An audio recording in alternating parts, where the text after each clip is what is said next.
Hello children and welcome to the session today. When you look around every day, you find so many different things. Some are living, some are non-living. Some things are very tiny and some things are very huge. Now talking about the living world, we know that plants, animals and human beings are all living things. And we know that our book, pencil, eraser, pen, etc. are all non-living things. Other than these things that we can see, children, there are still many things that are not visible to our eyes. They are micro in size. Micro meaning very, very tiny. In order to see them, we need a microscope. Now, what is a microscope? An instrument that can magnify the size of an organism. Today, in this class, we are going to learn about some of the microscopic friends that we have which we cannot see with our naked eye. Microorganisms, friend and foe. So these organisms or these living things which cannot be seen with the naked eye, can be seen only with the help of a microscope, are known as microorganisms or microbes. The science that deals with the study of microorganisms is called microbiology, and the scientists who study these are known as microbiologists. Now, microorganisms have many capable abilities inside them because of which they can stand adverse conditions. How? Microorganisms grow and multiply rapidly under suitable conditions, and they are used to form a wide range of chemicals. How? We are going to understand in detail in the chapter. Before that, an important thing about microorganisms is that they are capable of formation of a cyst. So what is a cyst? They form a protective outer covering. Now, whether there is heat, rain, radiation, vacuum, anything, within this cyst, this microorganism can live for a very long time. That means they can also survive in extreme and unfavorable conditions like temperature and dryness. So children, based on this, what is going to be the habitat of microorganism? Now, because this microorganism can survive and multiply very quickly in favorable condition and it can form a cyst in unfavorable condition. So, where is it that it is going to be found? It is going to be found everywhere. Air, water, soil, inside your body, on your clothes, the shoes you wear, the bag, the laptop, everything. That is why microorganisms are known as extremophils. Why? Because they can sustain themselves in extreme conditions. So children, microorganisms, because they are extremophils, they can survive in vacuum also, and they are resistant to radiation also. Now, some microorganisms may live with other microorganism. Now, sometimes this relation can be symbiotic, which means that both these people are benefiting from each other. Sometimes this relation becomes parasitic. So, what is parasitic relation? Where one organism is called the host organism and the other organism is continuously feeding on the host organism. Now, this will be known as a parasite. So, this is how microorganisms exist. Now, what are the types of microorganisms? There are 5 major groups of microorganisms which include bacteria, algae, fungi, protozoa and viruses. Talking about bacteria. Now, bacteria are the simplest microscopic single-celled microorganisms. Now, they can be of different shapes as we can see in the book. So, they can be rod shaped as in case of cocci. They can also exist in groups as is evident in bacilli, and they can be tiny thread-like structures as in case of spirali. Now, bacteria play an important role in nitrogen fixation. So, we learnt in junior classes and in the nitrogen cycle that the bacteria present in the root nodules of Rhizobium help to fix nitrogenous compounds. This then enters the food chain. At the same time, these bacteria can cause many infections such as cholera, tuberculosis, etc.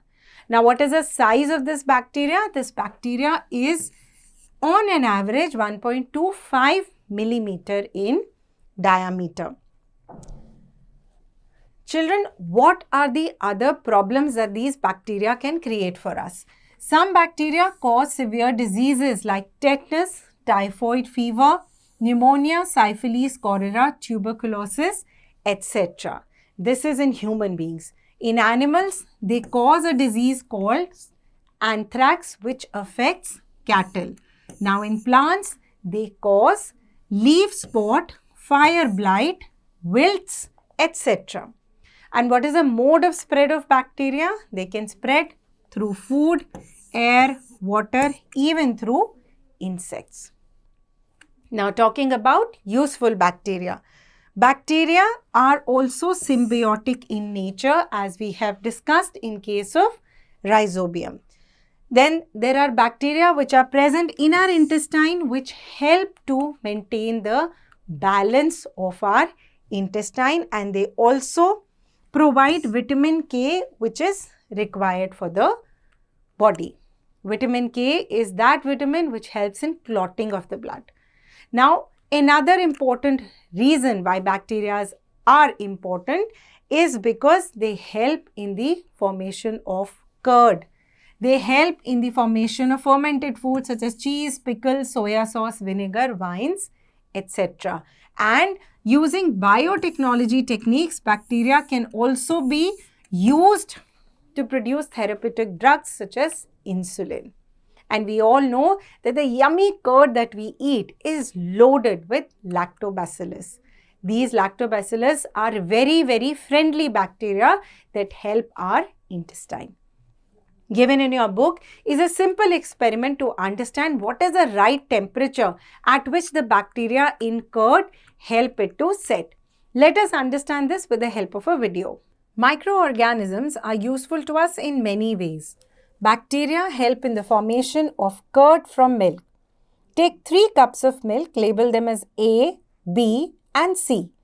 Put cold milk in cup A, lukewarm milk in cup B and hot milk in cup C. Put a spoonful of curd in all the 3 cups. Stir well and leave them undisturbed for 5 to 6 hours. You will observe that curd is formed only in cup B that contained lukewarm milk. As the bacteria multiplied and produced acids, the milk curdled and thickened to form curd. No curd was formed in cups A and C because bacteria are inactive in cold milk and hot milk. It is the lactobacillus that helps us to make curd from milk. So children, this was about bacteria. Coming next to algae. Algae are plant-like organisms because they have a cell wall and they have chlorophyll in their cells. So that means algae is going to be number 1, green in color. Number 2, it is going to be able to conduct photosynthesis. Now, where are algae found? They are found in wet and moist places. For example, bark of trees, the inside of water tank, rock surfaces. They are even found in snow and hot water springs. The size of algae varies from 1 micron to several meters in length.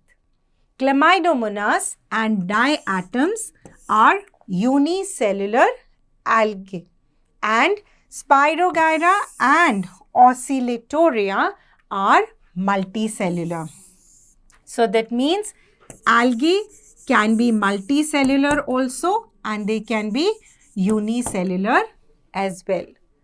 Now, harmful algae. So basically, we know that algae can be found on the surface of water. So if this algae continues to grow, what is going to happen? They are going to cover the entire water body.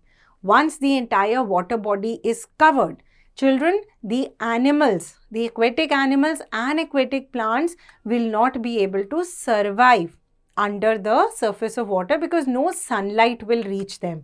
Also, because the algae has covered all the surface, there will be no oxygen for the animals to breathe in. But there are many useful algae. Now, there are seafoods which are eaten in the form of seaweeds, especially in countries such as China and Japan.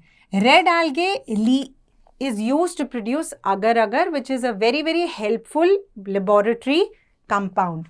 Then there is a brown algae, which is an important source of sodium, iodine and potassium.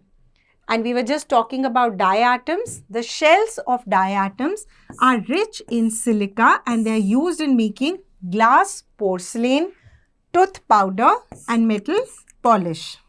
Fungi form the next group of microorganisms. Now, fungi are also plant-like organisms, but they do not contain chlorophyll. Now, when they don't contain chlorophyll, that means they cannot conduct photosynthesis. So, when they cannot conduct photosynthesis, then number one, they will depend on other organisms for food. Number two, they can grow anywhere since they don't need light. So, they can grow in light as well as in dark places. Now, what are the examples? Bread mold, mucor, yeast, mushrooms, mildews and penicillium are all examples of fungus. Now, fungus, like algae, can be unicellular or they can be multicellular. Now, multicellular fungi are composed of a network of hollow tubes, which is known as the hyphae. Now, let us look at the pictures given here to understand the examples of fungi very closely. So, we can see here Rhizopus. As you can see, there are hyphae coming out of Rhizopus, which is a form of bread mold. Then there is mucor, yeast, mushrooms, which survive on dead decaying matter, and there is penicillium, which is a very, very important drug in industry. Now, fungi, like the other microorganisms, can be harmful as well as useful. Harmful fungi, what do they cause? They cause itching of skin, athlete's foot and ringworm. These are diseases in human beings. Now, in plants, they can cause diseases like rust, smut, the blight of potato. Fungus can actually damage many other things. How? They can damage leather, cloth, paper, camera lens, shoe, wooden material, films, etc. by growing on these things and forming a layer on top. Are these fungi useful? Yes, they are useful. So, mushrooms, agaricus, etc. are edible. They are eaten as food. Then yeast cells are very rich source of vitamin B. Now, these yeast cells are also used in fermenting of idli, dhokla, dosa in bakery products such as bread, cakes, etc. It is also used for fermentation in the alcohol industry. Coming to penicillium, which we just mentioned earlier, that penicillium is very important for making drugs which are used to cure many serious illnesses. So, fungi are also useful and harmful. Let us now talk about protozoa. Now, protozoa are unicellular organisms, but these are animal-like. So, what are the examples? Amoeba, Paramecium, Euglena, Plasmodium, Trypanosoma. These are all examples of protozoa. Now, since they are animal-like, that means they can move from one place to another. Now, how do they move? They move either with the help of pseudopodia which are tiny finger-like projections that come out and come inside depending on the direction in which the organism is moving. They can be whip-like, like flagella, or they can be hairy structures as in case of cilia. Now, these are colorless organisms. They can be found in spherical, oval, oblong shapes. Children, several protozoa are reason for many diseases such as amoebic dysentery, sleeping sickness, kala azar, and even malaria. So, the mosquito that causes malaria actually carries the protozoa that causes the infection. Now, what are the uses of protozoans? So, protozoan number 1, they form an important link in the aquatic food chain. They feed on algae and are in turn eaten by bigger animals. Second, they are useful in the treatment of waste products and sewage.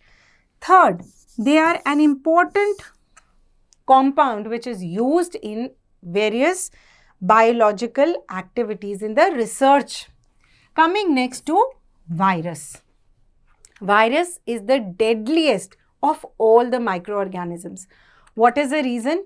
Virus can last as a cyst for thousands of years. That means there is nothing that can actually destroy a virus. Now, viruses are the tiniest known microorganisms and they have to use an electron microscope in order to see a virus. An electron microscope can actually magnify an object for more than 2 lakh times. Virus is considered to be on the borderline between living and non-living. Why is it so? Because the moment the virus gets favorable condition, it begins to grow. Otherwise, as I just said, it can last as a cyst for thousands of years. Viruses cause a wide variety of infection in organisms. In fact, virus can actually attack a bacteria also.